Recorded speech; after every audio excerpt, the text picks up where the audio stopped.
প্রিয় ছাত্রছাত্রী, আজকে আমরা আলোচনা করব কলকাতা ইউনিভার্সিটির সেমিস্টার 2 এর এইসি ইংলিশ। তো এখান থেকে তোমাদের পরীক্ষা দিতে হবে 50 নম্বরের। তো 25টা প্রশ্ন থাকবে, প্রত্যেকটি প্রশ্নের মান হবে 2 নম্বর। এমসিকিউ বেস কোশ্চেন থাকবে, তো অপশান থাকবে। তো সেক্ষেত্রে তোমরা গল্পটা ভালো করে একটু বুঝে নাও। আমি সারবস্তু বা বিষয়বস্তুটা একটু ছোট্ট করে বলে দিচ্ছি, তারপরে তোমাদেরকে উত্তরগুলো আমি দিয়ে দিয়েছি, সেগুলো তোমরা ডাউনলোড করে নেবে এবং ভালো করে পড়ে নেবে। এই গল্পে মোট 2টি চরিত্র, একটি হচ্ছে অরুণ আর একটি হচ্ছে চোর। এই চোর চরিত্রটি এখানে সে দীপক নামে পরিচিত। সে বিভিন্ন জায়গায় আগে বিভিন্ন নাম দিয়েছে। তো এই গল্পটিতে সে অরুণের সাথে যখন সাক্ষাৎ হয় তখন সে নিজের নাম দীপক হিসাবে বর্ণনা করেছে। তো তার কাজ হচ্ছে সে সমস্ত মানুষকে কথার জালে আবদ্ধ করে তার বিশ্বাসযোগ্যতা অর্জন করে সেই মানুষের ঘর থেকে সমস্ত কিছু চুরি করে নেওয়া। তো এখানেও সে এইরকম একটা মানুষ অরুণ, তাকে সে মায়ার জালে মানে কথার জালে জড়িয়ে তার ঘর থেকে কিভাবে সমস্ত কিছু চুরি করবে সেই রকম একটা অভিজ্ঞতার কথা এখানে বর্ণনা করছে। তো অরুণের সাথে প্রথম যখন দেখা হয় দীপক নামক চোরটির, তখন অরুণ কুস্তি খেলা দেখছিল।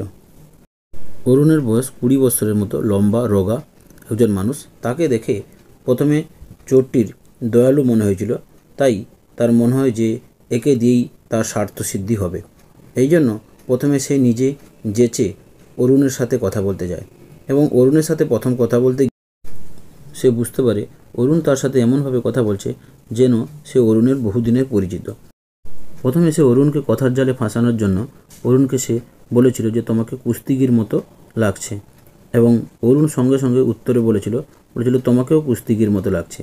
এই কথাটা যখন অরুণ তাকে বলেছিল, সেটা ওই দীপক নামক চোরটির তার ভালো লাগেনি, কারণ সে কোনো ক্রমেই কুস্তিগিরের মতো ছিল না। তার শরীরটা আরও বেশি রোগা ছিল অরুণের থেকেও। তো সে কারণে সে কুস্তিগিরের মতো কোনোভাবেই তার মনে হচ্ছিল না। তো প্রাথমিক কথাবার্তার পর অরুণ যখন অন্য দিকে চলে যায়, তখন তার পিছনে ওই চোরটিও যেতে থাকে। তখন অরুণকে সে বলে যে আমি তোমার কাছে কাজ করতে চাই। অরুণ যাকে বলে যে তুমি কি করে বুঝলে যে আমি কোনো কাজের লোক খুঁজছি? চোরটি বলল, তুমি কাজের লোক খুঁজছ না আমি জানি, কিন্তু আমি একটা কাজ খুঁজছি যার কাছে আমি কাজ করতে চাই। তোমাকে দেখে মনে হয়েছে তুমি সেই লোক যার কাছে কাজ করাটা সব থেকে ভালো এবং নিরাপদ হবে, তাই আমি তোমার কাছে কাজ করতে চাই। তখন অরুণ বলল যে আমি কাজের লোক রাখতে পারবো না, কারণ আমি কোনো টাকা দিতে পারবো না। তখন বলল ঠিক আছে, তাহলে আমাকে শুধু খাওয়ালেই হবে। তখন অরুণ বলল খাওয়াতে পারি, কিন্তু তুমি রান্না করতে পারবে? তখন চোরটি বলল হ্যাঁ, আমি রান্না করতে পারবো। তারপরের দিন ও তাকে রান্না করতে দেয়, এবং রান্না করার সময় সে রান্না যেটা করে সেটা কোনোভাবেই অরুণ খেতে পারে না, এতটাই অখাদ্য এবং বাজে রান্না করেছিল সেটা। অরুণ তার নিজের বিড়াল, পাশাপাশি যে বিড়ালগুলো থাকে ওদেরকে খাইয়ে দেয়। এটা দেখে চোরটি খুব হাসে এবং সে হাসতে হাসতে খাটের উপর বসে পড়ে।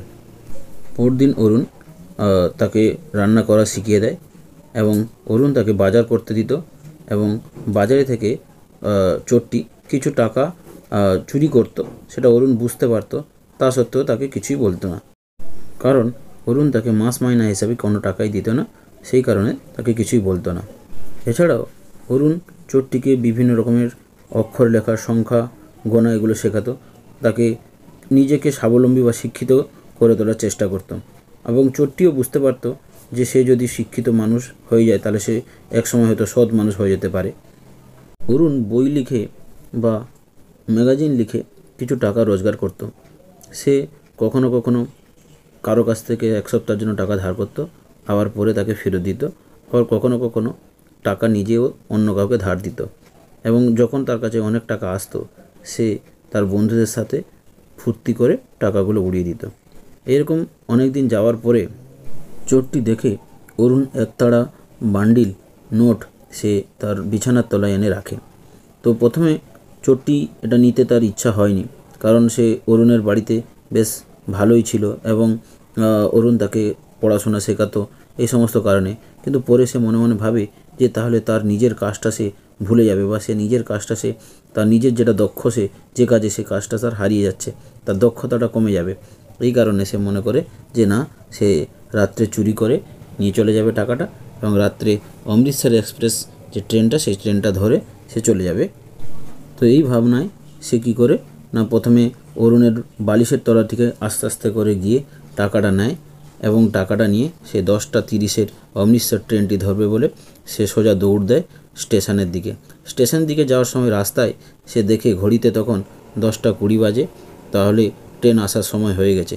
তাই তার মনে হয় যে টাকাগুলো গোনার সময় নেই। তা সত্ত্বেও টাকাগুলো সে একবার গুনে নেয়, দেখে 5 টাকার নোটের বান্ডিল 20টা আছে, মানে 100 টাকা মতো আছে। তো তখন সে কী করে, সে সেটা নিয়ে সোজা স্টেশনে যায়, কিন্তু স্টেশনে টিকিট কাউন্টার দিকে যায় না, কারণ তার তো চোর, সে টিকিট কাটা তার দরকার হয় না। চোর কখন আবার টিকিট কাটে নাকি, এই মানসিকতায় সে কী করে না ট্রেনে উঠতে যায়।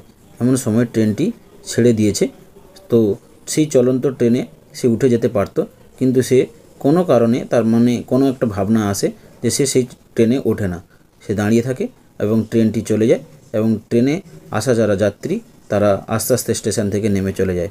কিছুক্ষণ পরে সে নিজেকে অনুভব করে যে সে সেই রাত্রে সে একা স্টেশনে দাঁড়িয়ে আছে, আর কেউ নেই তার পাশাপাশি, সাথে কিছু ওই বান্ডিল অফ টাকা আছে। এরপর সে বাজারের দিকে যায়, সেখানে গিয়ে একটি দোকানের সামনে সিঁড়িতে বসে এবং দেখে ভিখারিরা যাচ্ছে এবং সেই রাতটা খুব ছিল ঠান্ডা এবং তখন আবার বৃষ্টি শুরু হয় এবং বৃষ্টি যখন শুরু হয় তখন তাকে প্রচণ্ড ঠান্ডা অনুভব হয়। সে তখন সেই চাদর যেটা সে নিয়ে এসেছিল সেটা গায়ে জড়িয়ে সেখানে বসে থাকে এবং তার সেই টাকার যে তাড়াটা নিয়ে এসেছিল, নোটের বান্ডিলটা, সেটাও কিছুটা অংশ ভিজে যায়। তারপরে সে অনেকক্ষণ ভাবার পরে সে মনে করে যে এই টাকাটা যখন নিয়ে চলে এসছে, অরুণ তাকে কত কিছু তার নিয়ে ভাববে, কত কিছু তার নিয়ে ভাবছে এখন বসে বসে। তো সে তার মনে মনে এই সমস্ত প্রশ্ন জাগে। তারপরে কিছুক্ষণ পর তার মনে হয় যে না, সেই চুরি করা তার ঠিক হয়নি। তখন সে কী করে, সে ভাবে যে আবার অরুণের কাছে সে ফিরে যাবে। এইরকম বিভিন্ন ভাবনা ভাবতে ভাবতে সে শেষ পর্যন্ত সিদ্ধান্ত নেয় যে সে অরুণের কাছে ফিরে যাবে এবং তার টাকা সে ফেরত দেবে। তারপরে সে সিদ্ধান্ত মতো যায় এবং অরুণের কাছে ধীরে ধীরে গিয়ে তার বালিশের তলায় আবার টাকাটা রেখে দেয় এবং সে গভীর নিদ্রায় ঘুমিয়ে যায়। পরের দিন সকালে সে ওঠার আগেই অরুণ উঠে পড়ে এবং তার জন্য বেডটি রেখে দিয়ে যায়। তো তারপর যখন সে চাটা দেখে তখন তার মনে বিভিন্ন রকম ভাবনা আসে যে অরুণ কি তাহলে বুঝতে পারলো না, অরুণ তার সম্বন্ধে বোঝার পরে কী না ভাববে। এরকম ভাবতে ভাবতে তো অরুণ আসে ওর কাছে। তো তারপরে ওকে একটা ওই 5 টাকার বান্ডিল থেকে একটা নোট দেয়, বলে যে আগের দিন ও অনেক টাকাই পেয়েছে কাজ করে, তো সেখান থেকে ও এবারে প্রত্যেক দিন ওকে 5 টাকা করে কাজের প্রাপ্য বা মাইনে বাবদ ও দেবে। তারপরে অরুণ ওকে 5 টাকা দিয়ে তখন ও চলে যায়। এরপরে ওই দীপক যে চোরটি, সে তখন ভাবে যে তার সিদ্ধান্ত নেওয়াটা ঠিকই হয়েছে, কারণ সে হয়তো একসাথে 5 টাকার বান্ডিলটা 100 টাকা নিয়ে গেছিলো, কিন্তু এখন ও প্রতিদিন 5 টাকা করে পাবে, মানে অনেক টাকা এবারে ও একসাথে উপার্জন করতে পারবে। এইভাবে গল্পটি শেষ হয়েছে। তো চলো তোমরা গল্পটি বুঝে নাও ভালো করে একটু এবং কোশ্চেন আনসারগুলো একটু দেখে নাও এবং এখান থেকে ডাউনলোড করে পড়ে নাও। কোশ্চেনগুলো ভালো করে দেখে নাও, তোমরা এখান থেকে সমস্ত কোশ্চেনই করতে পারবে। তোমরা এই প্রশ্ন উত্তরগুলো ভালো করে দেখে নাও, এখান থেকে তোমরা অনেক প্রশ্নই কমন পাবে। এই প্রশ্ন উত্তরের ফ্রি পিডিএফ লিঙ্ক আমি ডেসক্রিপশান বক্সে দিয়ে দিয়েছি। তোমরা সেখানে একটা পাসওয়ার্ড দেবে, যে পাসওয়ার্ডটা ভিডিওর মধ্যে দেওয়া আছে, সেখান থেকে তোমরা ডাউনলোড করে নিতে পারবে। এই বিষয় ছাড়া অন্যান্য যে কোনো বিষয়ের সাজেশান, প্রশ্নের উত্তর বা অন্যান্য বিষয়ে কোনো প্রয়োজন হলে তোমরা আমাকে টেলিগ্রাম গ্রুপে জানাবে, আমি সেখানে যথাযথ উত্তর দেওয়ার চেষ্টা করব। ভিডিওটি চলাকালীন যে পাসওয়ার্ডটি দেখানো হবে সেটি তোমরা সম্পূর্ণ ক্যাপিটাল লেটার লিখবে এবং তোমাদের পিডিএফটা ডাউনলোড হয়ে যাবে। ভিডিওটি তোমাদের কাছে হেল্পফুল হলে তোমরা ভিডিওটিকে লাইক করে দাও এবং আমাদের চ্যানেলটিকে সাবস্ক্রাইব করে রাখো এবং তোমাদের বন্ধুদের মধ্যে শেয়ার করে দাও, যাতে এই ধরনের ভিডিও সবার আগে তোমরা পেয়ে যেতে পারো। তাহলে দেখা হচ্ছে পরবর্তী ভিডিওতে। Thank you.